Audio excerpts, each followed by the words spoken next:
नमस्कार, मैं doctor Vineet Tyagi. I am a child specialist and I am practising in greater Noida since last 20 years।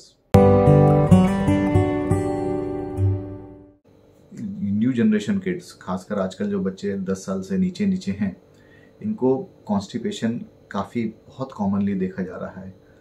अब हमें 20-25 साल हो गए पीडियाट्रिक के फील्ड में, and I can tell you that we have never seen such a flare up in number of constipation that we have been seeing recently।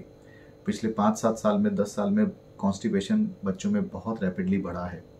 अब constipation जो है बच्चों में जुखाम, खांसी और डायरिया के बाद तीसरा commonest cause of visit to doctors है। बट अनफॉर्चुनेटली ऑलमोस्ट 80-90% पेरेंट्स को ये नहीं पता होता कि उनके बच्चों में कॉन्स्टिपेशन है, क्योंकि हमारे में कॉन्स्टिपेशन एक बहुत ही मिथ है कि भैया कॉन्स्टिपेशन का मतलब ये है कि अगर जब तक बच्चा बहुत ही दिनों तक बहुत ही हार्ड टाइट मोशंस कर रहा है तो ही कॉन्स्टिपेशन है। ये ऐसा नहीं है। सबसे पहले तो ये मिथ अपने जहन से निकाल दीजिए कि कॉन्स्टिपेशन का मतलब सिर्फ और सिर्फ हार्ड स्टूल होता है। कॉन्स्टिपेशन का एक मतलब ये होता है इनकम्प्लीट इवैक्यूएशन ऑफ स्टूल। मतलब अगर आप, चाहे बच्चा हो चाहे बड़ा हो, अगर आप अपना स्टूल पूरी तरीके से पास नहीं कर पा रहे हैं, एक बार में डिफिकेट नहीं कर पा रहे हैं और स्टूल आंतों में रह जा रहा है सिग्निफिकेंट अमाउंट में, तो that's a constipation. Hard stool is just one of the presentation of constipation. हमारे पास पेरेंट्स बड़े कॉमनली आते हैं कॉन्स्टिपेशन के, जिनका सिर्फ और सिर्फ कॉमन सिम्टम होता है पेट में दर्द। बच्चे के पेट में दर्द रहता है जी। और पेरेंट्स ये ज़्यादातर कहेंगे कि बच्चा बार बार लेटरिन जाता है, दिन में 4 बार जाता है। वो पेरेंट्स कभी मानते नहीं कि भैया कॉन्स्टिपेशन है, क्योंकि उनको तो लगता है कि बच्चा 5 बार जा रहा है इसका मतलब पेट साफ हो रहा है। ऐसा नहीं है। वो 4 से 5 बार जा रहा है, इसका मतलब है उसका पेट साफ नहीं हो रहा है, इसलिए उसको बार बार जाना पड़ रहा है।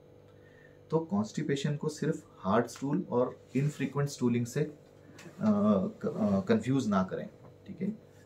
कॉन्स्टिपेशन हमको पता करना इसलिए बहुत ज़रूरी है क्योंकि constipation is a very very important thing not to have. क्योंकि बच्चे को अगर कॉन्स्टिपेशन रहता है, ये जनरली अनडायग्नोज होता है and then it becomes the reason for many illnesses. Lifestyle diseases आगे जाके बढ़ती हैं उन इंडिविजुअल्स में जो बचपन से कॉन्स्टिपेटेड हैं। तो बचपन में ही कॉन्स्टिपेशन कंट्रोल करना बहुत ज़रूरी है। अब एज ए पेरेंट आप अपने बच्चे को कॉन्स्टिपेशन ना हो उसके लिए क्या कर सकते हैं? सबसे इम्पोर्टेंट तो ये है कि आप बच्चे की डाइट पे ध्यान दें। बच्चे ने मैदा बिल्कुल नहीं खाना चाहिए। मैदे में हर चीज़ आती है, जैसे ब्रेड, बिस्किट, नमकीन, नूडल्स, है ना। ये सारी चीज़ें, जो भी चीज़ में मैदा है वो बिल्कुल नहीं, मतलब बिल्कुल नहीं, ठीक है। अब ये प्रैक्टिकली पॉसिबल नहीं है, हम भी जानते हैं, लेकिन जितना कम हो सके, जितना भी कम हो सके बच्चे को मैदा दीजिए। दूसरा एक बहुत इंपॉर्टेंट हमारे में खासकर नॉर्थ इंडिया में फ्लॉ है कि हम दूध पिला के बड़े खुश हैं। माँ को ये बहुत अच्छा लगता है कि मेरा, दादी को बहुत अच्छा लगता है, नानी को बहुत अच्छा लगता है कि भैया मेरा पोता, नाती, बेटा 1.5 लीटर दूध पी जाता है दिन में।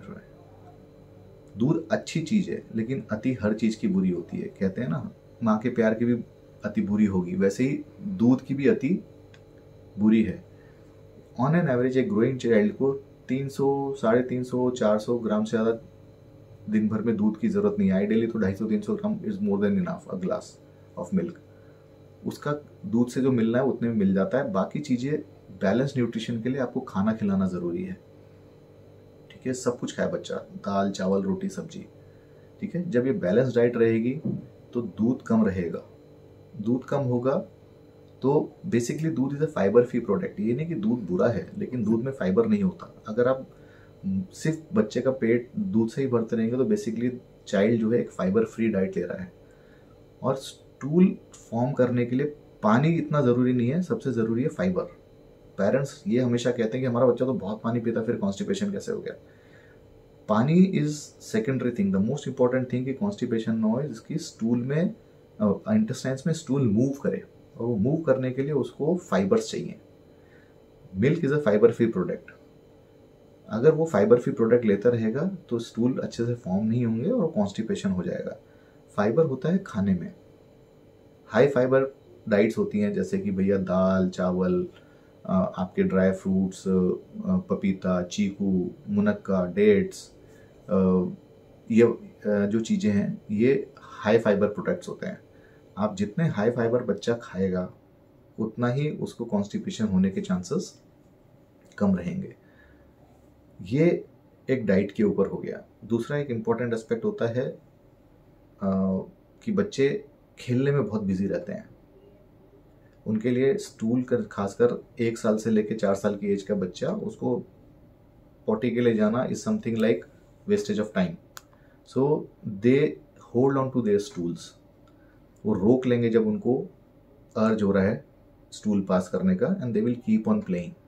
एंड फिर वो स्टूल हार्डन हो जाता है, फिर वो डिफिकल्ट टू पास होता है, तो बच्चा क्लियर नहीं करता, उसको और रोकता है, और एक विशियस साइकिल बनती है कि बच्चा हार्ड स्टूल पास करने में डरने लगता है, वो और रोकता है, फिर स्टूल और हार्ड हो जाता है।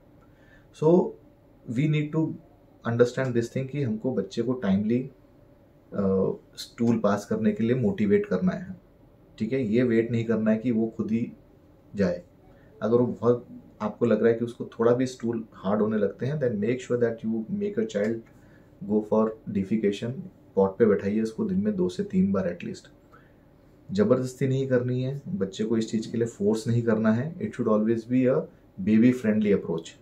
अगर आप ये सोचें कि मैं जबरदस्ती बच्चे को पॉट पे बैठा के डांट पीट के इसको बोलूँ स्टूल पास करे, तो ऐसा नहीं होगा। वो और उसके अगेंस्ट हो जाएगा, वो और उससे चिढ़ने लगेगा, and then the things will worsen rather than improve. So this is what the method of toilet training is. आजकल हम ये देख रहे हैं टॉयलेट ट्रेनिंग का मतलब है कि माँ जबरदस्ती उठाती है बेटे को, बच्चे को, और कि भैया पॉट पे बैठो पॉटी करो। नहीं करता है तो उसको रेप्रीमांड किया जाता है। This things worsen. Toilet training जैसे कंसेप्ट में हम इन चीज़ को अवॉइड करें और बच्चे को हमेशा करें कि it should be a baby friendly process rather than the baby threatening process. तो आपको डाइट पे ध्यान रखना है, आपको थोड़ा सा बच्चे के बिहेवियर पे ध्यान रखना है। मेडिकेशंस पे उतना जोर नहीं रखना है, क्योंकि अक्सर it's we look for a easy way out कि भैया कॉन्स्टिपेशन है, डॉक्टर के पास जाओ, दवा ले लो, और स्टूल ठीक हो गया तो दवा बंद कर दो। ऐसा नहीं है। We should understand that constipation is not a disease, it's a sort of a disorder. Disease जैसे मलेरिया, टाइफाइड, निमोनिया, ये आप दवा देके 5 7 10 दिन में, 1 महीना जो भी हो, आप दवा देके उसको ठीक कर सकते हो। कॉन्स्टिपेशन कोई ठीक नहीं कर सकता, कोई दवा कॉन्स्टिपेशन ठीक नहीं कर सकती। कॉन्स्टिपेशन डॉक्टर्स की दवाइयाँ थोड़े दिन के लिए रिलीफ दे सकती हैं। जब तक आप एज अ पेरेंट बच्चे के कॉन्स्टिपेशन के कॉज पे काम नहीं करेंगे, तब तक वो कॉन्स्टिपेशन रिकर होता रहेगा। ये इसलिए ज़रूरी है क्योंकि हमको ये बात समझना है कि बड़ों के कॉन्स्टिपेशन और बच्चों के कॉन्स्टिपेशन में फ़र्क है। बच्चों के कॉन्स्टिपेशन 95% केसेस में फंक्शनल होते हैं, मतलब ये दवा से ठीक होने वाली चीज़ नहीं है। फिर 5-7% केसेस ऐसे होते हैं, मैक्सिमम कई जगह 10% हो सकते हैं, कि भैया कुछ ऐसी बीमारी है जिसकी वजह से कॉन्स्टिपेशन है। वहाँ पे एक डॉक्टर की दवा का रोल आता है कि वो उसको बीमारी को ठीक करेंगे तो कॉन्स्टिपेशन ठीक हो जाएगा। But maximum number of cases it's a functional constipation in toddlers at least, and that is a age where we should control constipation, otherwise वहाँ से ही डाइजेस्टिव सिस्टम में हैम्परिंग होनी शुरू हो जाती है, डाइजेस्टिव सिस्टम खराब होना शुरू हो जाता है, फिर वो एडल्टहुड में जाके प्रॉब्लम क्रिएट कर सकता है। So understand that constipation is not infrequent stooling, constipation is not passing hard stool. Constipation is incomplete evacuation of stool from your intestines. So आपका बच्चा अगर बार बार जा रहा है, he or she can still be constipated. Diet is very important, जो मैंने अभी आपको बताया, और reliance on medication should be the last thing. जब आप डॉक्टर से कंसल्ट करें तो कॉन्स्टिपेशन की दवा की बजाय कॉन्स्टिपेशन से छुटकारा पाने का तरीका पूछें। खासकर बच्चे के लिए, एडल्ट्स की बात हम इसमें नहीं कर रहे। टॉडलर्स में जैसे मैंने बताया functional is commonest, so you have to look at the cause of the constipation कि बच्चे को कहाँ प्रॉब्लम है। कई बार बच्चे को छोटा मोटा स्क्रैच होता है एनल एरिया पे, तो उसको जलन होती है, तो उसकी वजह से स्टूल रोकता है, कई बार टाइट होने की वजह से रोकता है। तो वो अपने उसका वो डर निकालना है, उसके स्टूल सॉफ्ट रखना है, उसकी डाइट कंट्रोल रखनी है, तो इवेंचुअली कॉन्स्टिपेशन धीरे धीरे बच्चे में ठीक हो जाएगा। This is the general information that I can give you on constipation. Thank you very much.